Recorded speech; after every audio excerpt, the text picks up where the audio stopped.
First Violins, we're working on Burst. Burst with an exclamation point. This is a real exciting song, you guys. It's stinking fast. Have you checked out this tempo? 144. Bom, bom, bom, bom. Wow, that's quick. It's alright, you'll be fine. Okay, so let's look at the key signature. We always look at that first. F sharp, high 2 on the D string. C sharp, high 2 on the A string. Be careful of your C sharps. You're probably used to, at this point, playing some C sharps, some C naturals. You get to the A string and you're like, I'm not really sure if it's a high 2 or it's a low 2. Maybe I'll just put it right in the middle. No, don't put it in the middle. There's no note in the middle. It's either a low 2 touching 1 or a high 2 touching 3. In this case, high 2 touching 3. Grab your pencil right now in measure 33.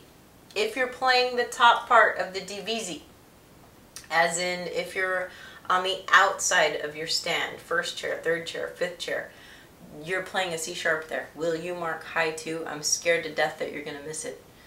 I think that's all as far as scary notes, but I think that's very important. I would mark that. Next thing I want to talk about is your fourth finger. Do you hate it? Do you feel like it's weak? You're who I'm talking to then. I need you to use it more. It won't get any stronger on its own. I promise you have to use it. Use it or lose it. Stretch, stretch, stretch for that tape. Use it, use it, abuse it. Listen to the first measure.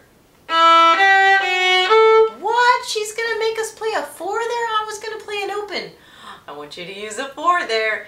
Here's my rule. My rule is play a 4 when you can stay on the same string. Don't cross over just for an open if you're going to come right back to that string, which this is the case in measure 1. If you played an open, you'd come right back to that string. That's crazy talk, you guys. String crossings take longer than putting your fourth finger down. Well, when your fourth finger is getting good. I promise your fourth finger will get better the more you use it. So, I'm going to tell you a lot of spots in this song to write fourth finger in. First one, measure 1, you heard it. Straight from the horse's mouth. The last note of measure 1, I want fourth finger. Keep your pencil. Measure 4. If you get a little confused on the G string, that's a high 2. I would write high 2. Measure 5. This is the last measure of the line. Guess what the last note is? It's an A. What do you think I want? Your fourth finger. I want your fourth finger on that. No, mark it. Fourth finger. Okay, measure 6 is a good example of where you can pick whether you use open or 4. Because you're coming from the A string, but you're going to go to the D string, and the A is right in the middle. So listen to measure 6. You can use an open there. If you want to use a 4, fine. If you want to get more exercise on that fourth finger, go for it. If you're comfortable with the open, that's fine. So there are going to be a lot of spots in this song where I tell you use your 4, and there are going to be a lot where I don't say anything or I say open is fine, and that's where I'm going to leave it up to you. Okay, so I want to play from measure 1 to measure 9 for you at the tempo that they ultimately want this to go. Don't practice it this fast yet. You're going to work up to this. I just want you to listen. 1, 2, ready, go.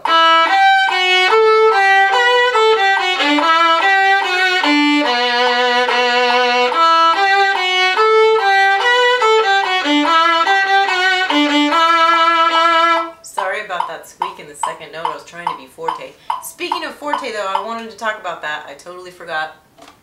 Look at your bow. Set it on the D string. How are we going to get a forte? We're going to come close to the bridge. We're going to press with our first finger, and we're going to have all the hair on our string. Right? All of it. So it's called flat hair. If we look at our bow hair on the string, that's called our point of contact. It's a really important thing to know, a point of contact. That's where our sound is coming from.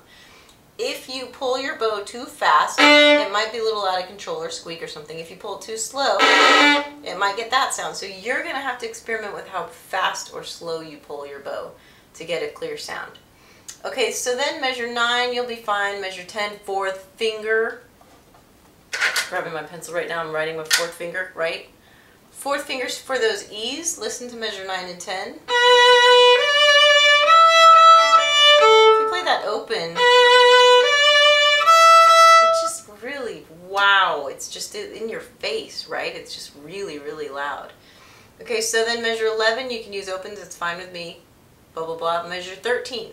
This is just like the beginning. What do you think I want the last note to be? An open A or a fourth finger? Correct, the fourth finger. Measure 15. I think I want an open E or a fourth finger. Look closely. I want a fourth finger so you can stay on the A string. Measure 16, up to you. They're accents, so the open E might be good because it sticks out a lot, it's very loud, but you can play your fourth finger if you want. I'm going to play 13 to 17 for you. 1, 2, here I go.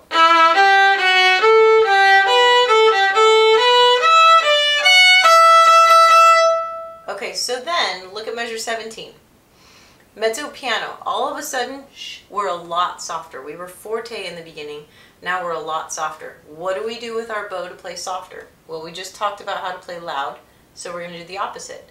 We're going to come closer to the fingerboard, tilt the bow a little bit, with the hair toward our face. Maybe you're playing with, I don't know, 10 hairs.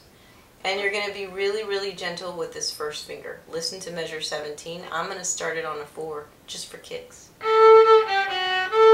So it was a little bit softer, right? Again, experiment with your bow speed. If it's too slow, if it's too fast, it might slide around a little bit unless it's perfectly straight. Then we go on to divisi. Look at measure 24. If you're on the top, I might circle my top notes or highlight them. If you're on the bottom, open E is fine. The note before measure 24, as in the last note of measure 23, I actually want that to be an open. I don't want you to have to go from a 4 and maybe cross 2 strings to get to that E string. So be careful of that, especially if you're on the top part. Make sure you play an open A so that you can get to the F sharp first finger at 24. Measure 25, you do not play both notes. This is divisi. Again, outside players play the top, inside players play the bottom. 29, same as that beginning theme that we have. Guess what I won in the last note of measure 29, fourth finger. Measure 31, guess what I want for the second note, the E, fourth finger. Measure 32, up to you. I'm going to leave that up to you. I would definitely play the second note of measure 32 with the fourth finger though, because it's mezzo piano. The fourth finger on the A string is a lot more soft, it's muted, rather than the open E. So you could play like open E at measure 32, the half note, but then I would definitely go to a 4 for the mezzo piano. Then it has the word legato underneath. Make sure you're playing this very smooth. And then measure 33 is where we marked that high 2 if you're playing the top part. Will you play with me from measure 29 to the end of the line? 29 to the end of the line. Not too fast. Here we go. 1, 2, ready, go.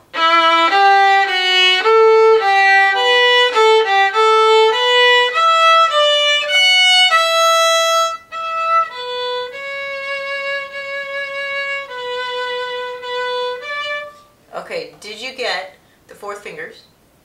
Did you get the mezzo piano? Did you get the C sharp high 2 on measure 33 if you're playing the top part? If not, spend some time on this line. This is a really, really important line. There's a lot going on here. Measure 36. The last note of that measure, if you're playing the top part, I want you to use 4. Measure 42. It's marked 4. Hey, thanks. That was like, there's no guesswork in that one. So they really want this to be a fourth finger. Use it. I'm going to play from 41 to the end for you. Listen to my dynamics, and I'm going to use a lot of fourth fingers. Here I go. 1, 2, 3, 4.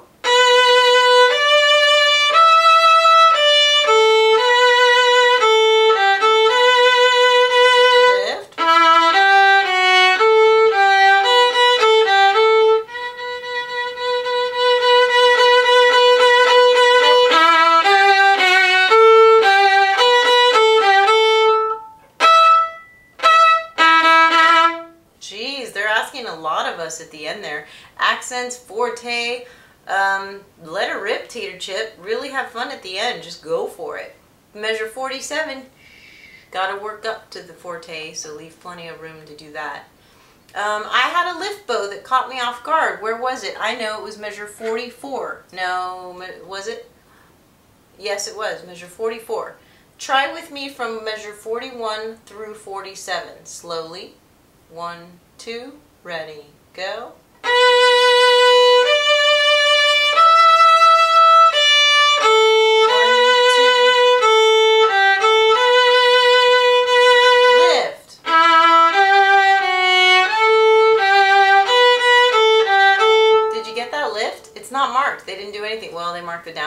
next measure, but make sure you get that lift.